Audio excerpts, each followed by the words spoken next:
Hello and welcome to the next Lukozer retro game review video. As you can see, this is going to be Galaxy Force 2, but before I actually start it up, here we get to see some of the hardware that this game used, and it shows why all of the conversions for it were a complete and utter waste of fucking time. Because this game used three 68,000 processors. To give you an idea of that, the Amiga had a single one of those. Those processors were running at 12.5 megahertz. I think the Amiga's processors ran it a bit quicker than that, but don't quote me on that. And there's also a Z80 running at 4 megahertz. That sounds bloody fast for a Z80. Oh well. So, yes, it used an awful lot of processing power, which meant that trying to convert this onto home computers was an utter waste of time. And if you still don't believe me, just fucking have a look at my review of the Commodore 64 version. And then come back and see how the game was supposed to look. Now, as we can see with the demo mode here, it's still using the Sega system of using 2D bitmaps to generate a sort of pseudo 3D effect. By this time, it was starting to look a bit dated. I gotta be honest, I was never a huge fan of the using the 2D bitmaps for pseudo 3D at the best of times, because with games like Power Drift in particular, you can see it didn't even come close to working. In some games like Outrun, it was okay, although it helped that Outrun was a very early game, and you know, the whole bitmaps for 3D effects hadn't become so passé by that time. And of course Space Harrier worked quite well on that. I think Space Harrier was the first game that used it.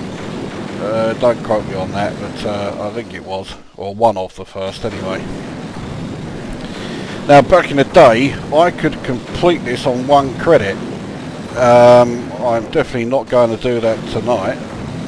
Be nice if I could, but I can't see it happening. But yeah, there were two arcades here in Southend that had the deluxe cabinet, which was the one that didn't just turn left and right, it also spun round clockwise, anti-clockwise, whatever. So you had like full movement. And I can remember one incident when I was playing it. Some kid who was trying to watch was getting pissed off with the fact that I kept turning and would make it so that he couldn't actually see what I was doing. I told him to fuck off. Well, that surprises a lot of people. Anyway, yeah, but one of the arcades, when I had this, it didn't work properly, and if you completed it, the game crashed, and the thing had to be switched off and on again. And the bloke who owned that arcade got so pissed off by this that he actually banned me from playing it. So I can't believe I was the only person who ever completed the fucking thing. I mean, if I could do it, any cunt can. So anyway, let's bung credit in. And let's get this show on the road. I always start at level 1, scene A. You have to go through all 5 scenes, and then there is a final scene. So we have this main cannon, which doesn't really do very much, but if you get a lock on, you can then destroy the ships with homing missiles. Now what I'm trying to do, and I'm spectacularly failing, so I'm not going to bother, was try to slow down so that there it is, that cruise ship, that's the ship that I launched from. If you can destroy that without crashing into the fucking thing, you get some hefty bonus at the end, or at the end of the level. Oh, fucking hell, I'm making a real fuck up of this. That's what I was trying to do. Right, let's get some fucking speed up and try and make up the fuck up I did there. Now, for a lot of the time, I don't bother using the regular laser because it's just pointless. Here you can get away with it. Now when you're going through the fortresses, this is where you really need to use the throttle because some of the turns are quite sharp. This is not one of them though. There's a bit of a fuck up in the speech because it tells you left turn no matter which direction you're having to go. Now I need to slow down to get around the turns. I'm very low on energy because I fucked up that part there. Anyway, so finally destroyed that one. I haven't got a lot of energy in the way of a bonus here. 757 is not going to be enough. In order to complete the game, your energy goes down at such a rate that you really need to play the perfect game from start to finish. So now we'll just go full throttle. Now those things, you can destroy them as you see there if you hit them, shoot them twice. Eventually a like support vessel will come along and drop a shield which improves your ability to take damage. Here it is here. There it is, I've got it, the power up. It doesn't actually make a vast amount of difference. If you lose that power up, that shield, you'll still, well, it slows down the rate that you take damage, but not very much. Once you've lost it, you're still going to take a hefty amount. My ship is already in a bad way. I don't know if I'm going to be able to get through this part. It's a two-part one. Once we get through here, we reach an area where we get some extra energy back. I'm not going to do it because I fucked up level 1 so badly. So I'm probably going to have to continue. Alright, we'll bung in another credit. And here we go. Yeah. Right, so there's the area where you get the extra energy, so I was fairly close to it.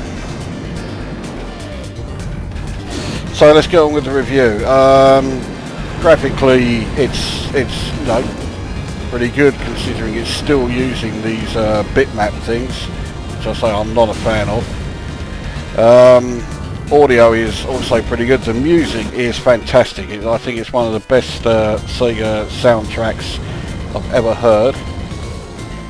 The sound effects in the game are okay.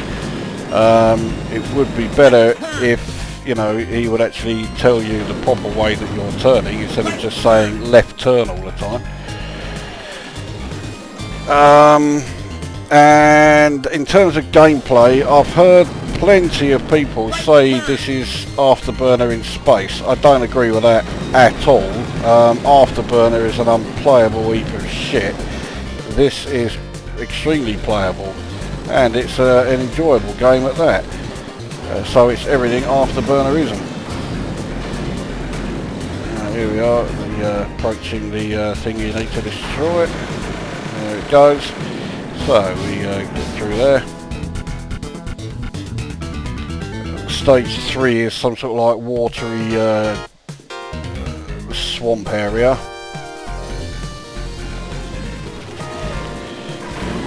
I do think the best thing about this game is the soundtrack. In fact, I might upload the soundtrack to this game. I think it's that good. Yeah, those fuckers. I really did not need that.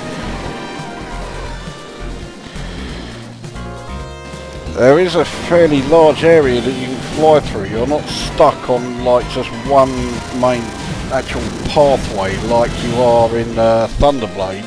Well, yeah, okay, Thunderblade, but Afterburner was the example I meant to use there. So you do have quite a variety of places that you can travel on your way to the enemy fortress that you have to destroy. I can't remember if this is a two-part one. I think it is.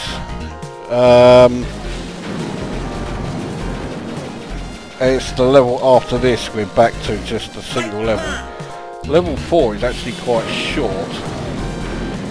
Yeah, here we are.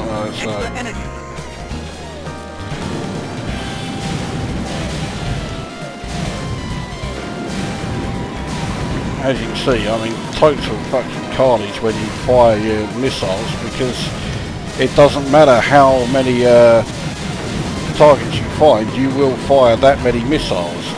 You compare that to, say, Afterburner, you can only ever launch one missile at a time. It's well, I don't know if it's a good thing or not. It does make the game somewhat easier, shall we say.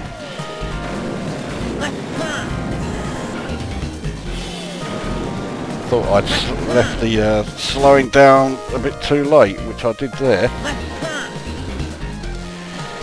I didn't need to slow down there or there, and I shouldn't need to slow down here either. I will now.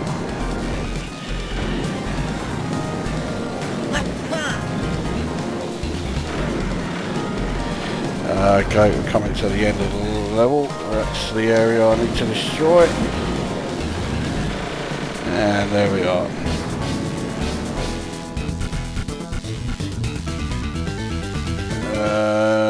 1203 should be enough energy to get through this level. This level's quite short, as I say. This is where in through a desert with a lot of like tornadoes and whirlwinds and everything. So you got to watch out for these fuckers. But this area, I say, is quite short before we go into the fucking hell. Okay, I made a bit of a balls up like that. And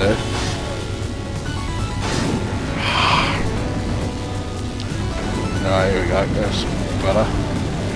We got out of that epoxy area with those things that keep launching up. Oh fucking hell, I thought I'd bloody shot then. So here we go, we were already at the fortress. So this is not a two-part one, so... Oh, fucking me. Really not doing too well here. Those fuckers need 2 hits to be taken out, and they completely block the way, so you really do need to get them. There we go. I'm not sure if I'm gonna make it through this one. Oh, especially if I keep doing that. Oh, you fucking prick.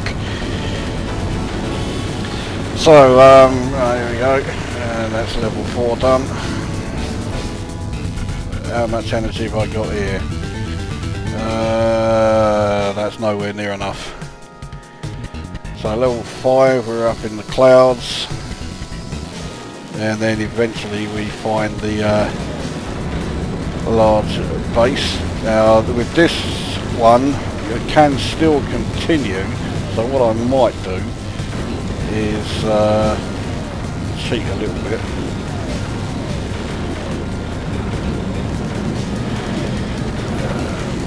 So anyway, let's get on with yeah, the actual gameplay part, which I started covering but didn't really go into any detail. I think the gameplay is good enough, there's no doubt about it. I mean, I wouldn't have played the game over and over until I was able to complete it if I didn't rate it. So, yeah, I think the game is enjoyable. It's certainly a million times better than Afterburner. I'm in two minds as to whether or not I think it's better than Space Harrier. It's nowhere near... Oh, fuck it. It's not quite as challenging as Space Harrier. I mean, Space Harrier was seriously tough. I may even cover Space Harrier after doing this.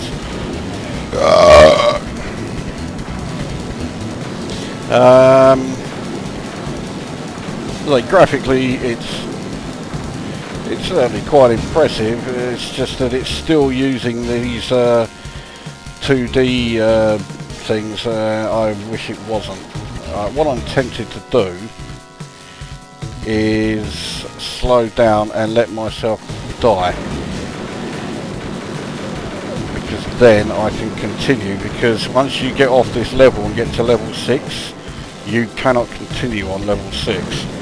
So if I continue now, so I let myself blow up, the energy's almost out, it is out, and let's see if it will let me carry on.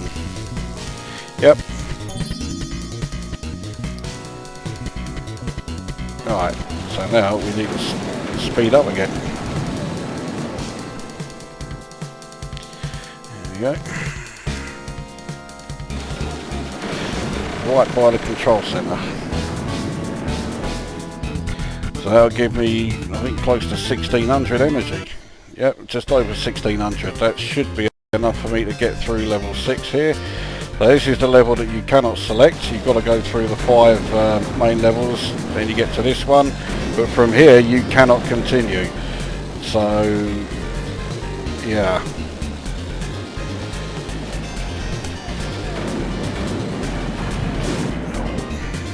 And getting through this tunnel is a bit tricky.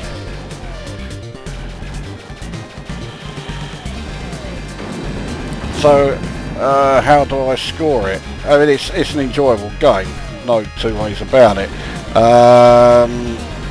So yeah, I've got to score it quite well. I'll give it 8 out of 10. It's a decent blast. It could do with perhaps there being a bit more to do in it, but it's almost like it's more of a technical exercise than a game, because the actual game part in it is... You could argue the game part is relatively basic, quite simple.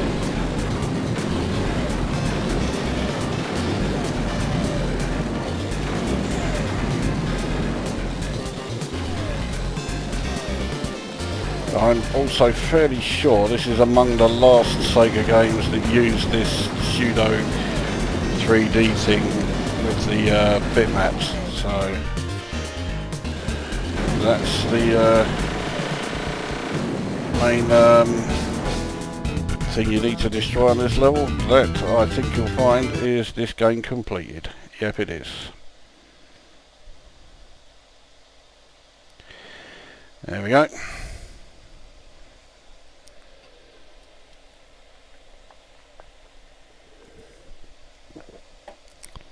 So that is Galaxy Force. That's Galaxy Force completed. For some reason it's not playing the music though, which it's supposed to. Oh well, it's crap music anyway, so it's the worst music of the game by far. So there we go, Galaxy Force 8 out of 10, and you get to see what it's like to complete it.